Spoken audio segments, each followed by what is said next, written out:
Jesus' childhood, boys and girls, was growing up exactly the same as you. Jesus grew up in the hill country of Nazareth. The child Jesus did not receive instruction in the synagogue schools of the day. His mother was his first human teacher.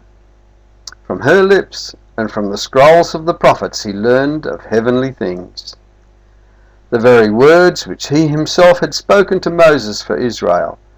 He was now taught at his mother's knee. As he advanced from childhood to youth, he did not seek the schools of the rabbis. He didn't need the education to be obtained from such sources, for God was his instructor. The question asked during the Saviour's ministry was, "How knoweth this man letters, having never learned?" Does not indicate that Jesus was unable to read, but merely that he had not received a rabbinical education. Every year Jesus' parents went to Jerusalem for the Passover, and when Jesus was 12 years old, they all went there as usual for the celebration. Everyone who heard Jesus was surprised at how much he knew and at his answers. Jesus became wise and he grew strong. Jewish boys at 12 started to work for their father. Jesus realized that God was his father and so started to work in his father's temple. His parents lost him for 3 days. When they found him, they were very upset.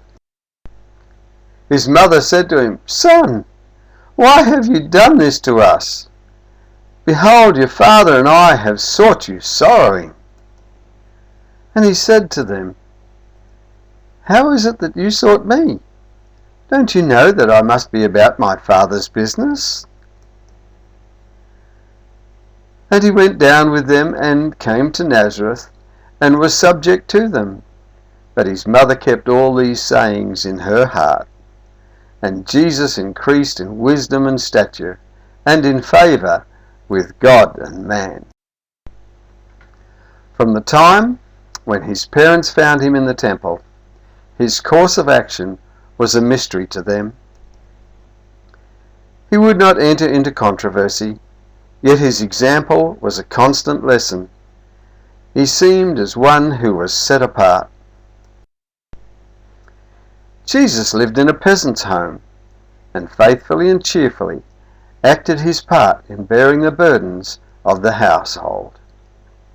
He had been the commander of heaven, and the angels had delighted to fulfill his word. Now he was a willing servant, a loving, obedient son.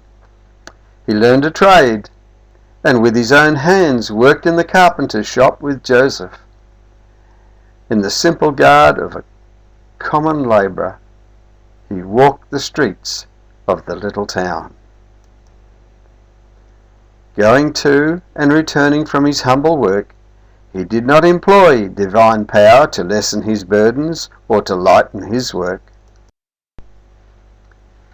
Jesus' hours of happiness were found when alone with nature and with God. Whenever it was his privilege, he turned aside from the scene of his labour, to go into the fields, to meditate in the green valleys, to hold communion with God on the mountainside or amid the trees of the forest.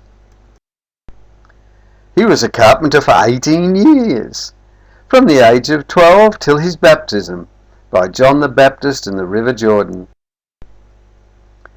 When he turned 30, that was the age that priests started their work for God. He heard that his cousin John was baptizing people at the River Jordan. He knew that his time had come to do his real father's work. He made his way to John to be baptized, and this started his public ministry. Did you like that story, boys and girls? I think it's very encouraging. God bless you.